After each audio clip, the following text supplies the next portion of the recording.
Spēle pret Lokomotīvu. Nu, tev sanāca vairāk atrasties laukuma malā šodien. Ko tu redzēji laukuma malā un kas pietrūka tomēr beigās komandai? Es domāju, ka mēs salīdzinoši labi nospēlējām aizsardzībā. Arī ok, ja tā godīgi, tad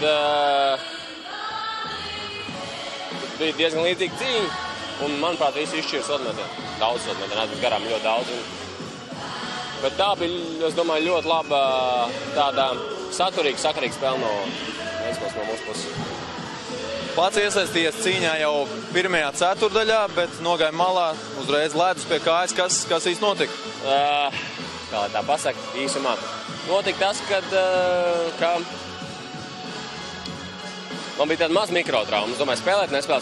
Man bija personīgi ļoti liels ekspektācijas pašam par sevīm, ka gribējās riktīgi spēlēt, bija nosieties visu.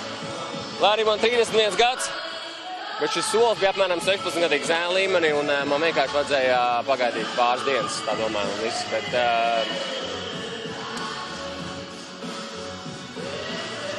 tas arī viss.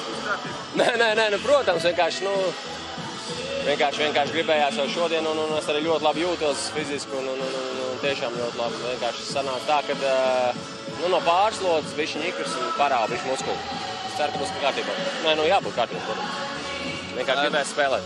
Nejuši godīgi redzēt tev šādās krāsās ir neierast, un no malas vismaz skatoties ir tā jocīgi. Kā tev pašam ir izdevies iejusties? Ja tev ir jocīgi, tad iedomājies, kā man ir.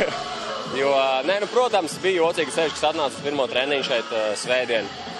Mums ienāk zālē, un tā savādāk sēdi Ventspils ģērbta. Protams, ka savādāk, bet tāds ir sports un tā dzīve, un tas ir jāpieņem, un es esmu ļoti pateicīgs Ventspils klubam, ka viņi man ir devuši šādu iespēju.